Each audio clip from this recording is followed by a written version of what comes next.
Wherever you look in Japan, there they are on every sign, every menu, every train station.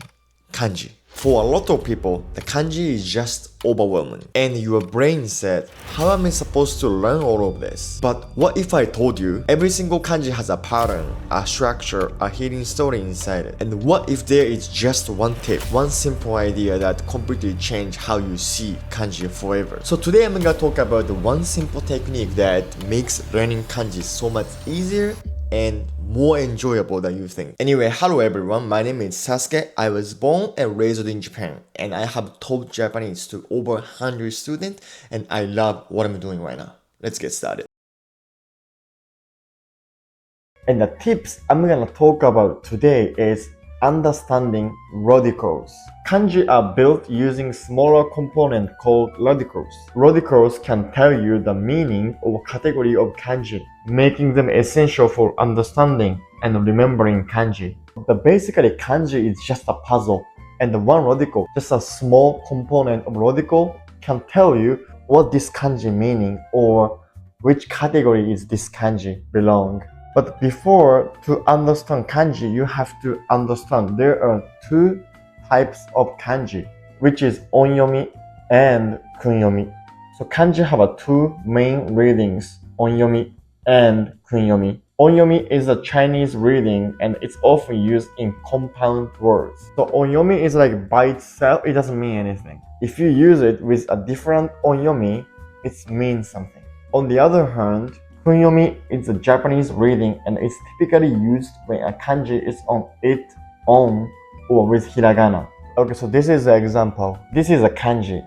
And if you read it as onyomi, which means sun, it doesn't mean anything by itself. On the other hand, if you read it as kunyomi, you can read it as yama, which means mountain. This is just an example, but you have to know there are two different ways to read kanji. Okay, so let's go to the main part, which is a radical. As I said earlier, kanji are built using smaller component called radicals. Radicals can tell you the meaning or category of kanji, making them essential for understanding and remembering kanji. So let's get started. So this is a 20 radical I'm gonna talk about today. And as I said, each radical had some meanings. Alright, so first radical is sanzui, which means water. So sanzui indicate the water-related meanings such as rivers, seas, and lakes. So you can see this radical, sanzui, is a left side of kanji, right? Each kanji means something related to the water, like kawa, river, umi, sea, 泳ぐ swim, 温かい warm. This warm is specifically talking about the temperature of the water. So like this one, even if you don't know the meaning of kanji, but if you can recognize the radical, maybe you can imagine, okay, maybe this means like this, or maybe like this means like this. Okay, so next one is kusakamburi, which means grass or plant. And this one represents grass, plants, or vegetation. And the example is hana, flower, kusa, grass, cha, tea, and ni, luggage, and kusuri, medicine. This is kind of fun part of learning radicals because cha, tea, it's like in Japan, we made a tea from the grass. That's why this kanji is related to the grass. And also like kusuri, medicine is also like, like many years ago, like grass and plant were used to be used as a medicine. This radical is used to describe the medicine. Next one is tahen, rice field. It's related to the field, land, or rural areas. The example is otoko, man, hatake, field, machi, town, ga, picture, kai, world. Like you can imagine, like, like a flat field or land for these radicals. And next one is kihen, tree, wood. This one associated with trees, wood, or plant. And this is super fun, like, mori. This kanji is consisted by three, like, tree. So that's why it's called mori, because there's a many tree. And which place has a many tree, which is forest. Hayashi, wood. Kudamono, fruits. Mura, village.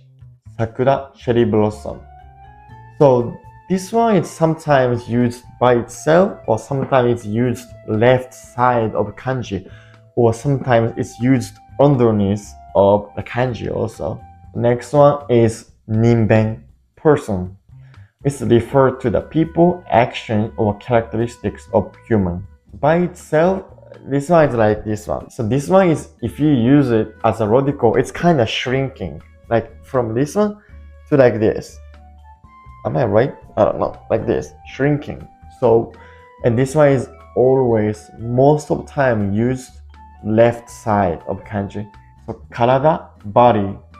Yasumu, rest. So this one is fun. So maybe you can see the left side is about person and the right side is a tree, right?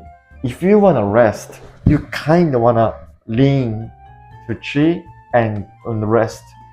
This one is like a describe how you can rest. Does that make sense? Does it make sense? And shinjiru, believe. Tsukau, used. Next one is kokoro, heart, feelings. It's related to emotion, feelings, or thought. Omou, think. Koi, love. Kanashii, sad. Okoru, angry. Jo, emotion. So this one is used either the underneath of some kanji, or if you squish, you can use the left side of kanji also. Next one is hihen, sun, day. Indicate time, sunlight, or brightness. Akarui, bright. Toki, time. Kinoru, yesterday. Atsui, hot. Kurai, dark. And this one you use the left side or like at the bottom of kanji. Next one is kuchihen, mouth. This is associated with speech, communication, or shapes. Kimi, you. Aji, if you eat something, you will use the mouth. Taste. Wa, harmony. Yobu, call. Utsuwa is a vessel. And next one is onna, woman or female. And this one refers to the woman like a femininity or related to roles. Tsuki, like. Ane, older sister. Imoto, younger sister. Fu, wife. Musume, daughter. As you can see, like everything is about like woman or something related to the woman. The next one is tehen, hand. Indicate the action involving the hand or manual tasks. Utsu, hit. Hirou, pick up. Motsu, hold. Sagasu, search. Nigiru, grabs. Everything about some action or something you use a hand. Next one is ashi, foot, leg. Related to the movement, walking, or body parts. Michi, road. Odoru, dance. Haneru, jump. Fumu, step. Ashi, foot. And this one is about like some action you use leg, or it's also like a road. The first one is kinda also fun. You use the road to walk and you need the legs to walk. Next one is hihen, fire. Represent the fire, heat, or burning. Yaku, burn. Hi, lamp.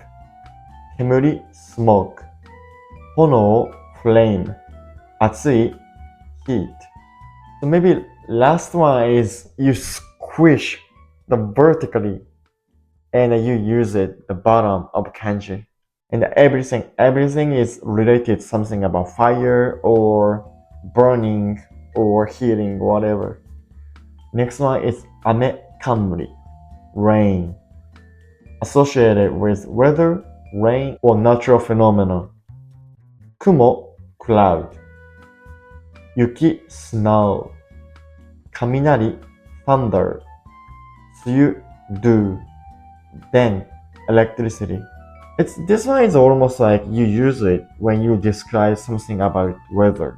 Next one is ishihen, stone. Indicate stone, minerals, or hardness. Iwa, rock. Suna, sand. Tashika, certain. Yaburu, break. This one not only describe the stone, but it's also about the hardness.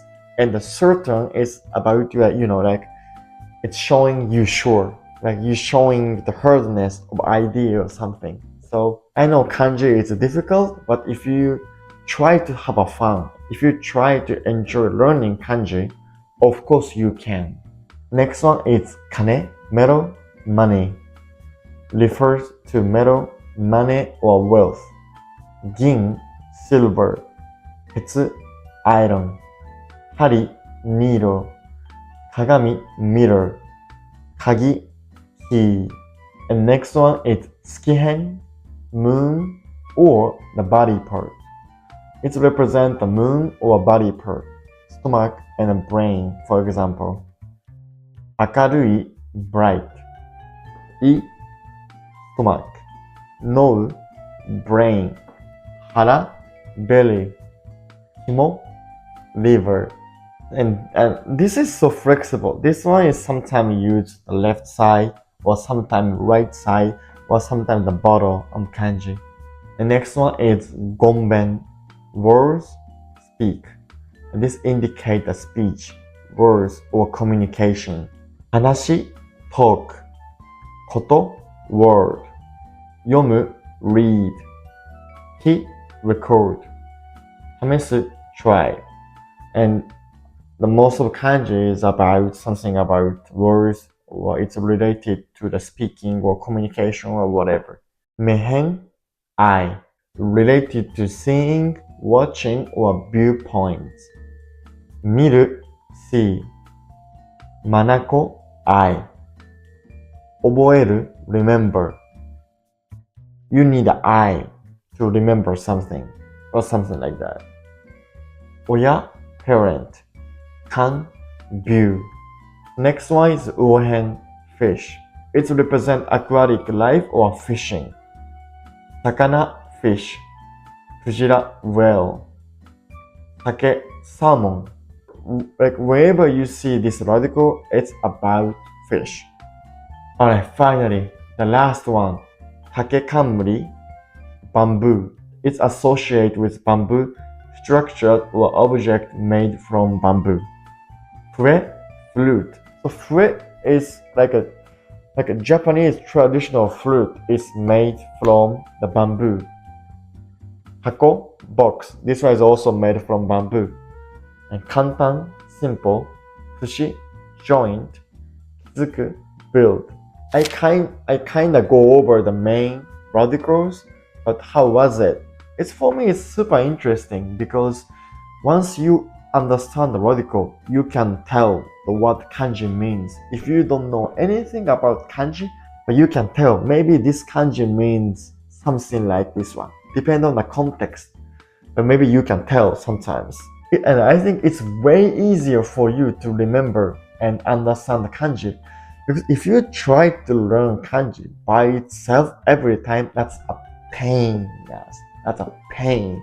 So learning kanji through the radicals help make the process much easier and more logical. I have a favor for you guys. Please comment which radical is your favorite.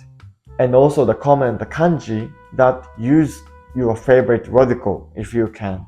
Like this, I share the content of learning Japanese, culture, or tradition and everything. So please like this video and don't forget to subscribe. ありがとうございました。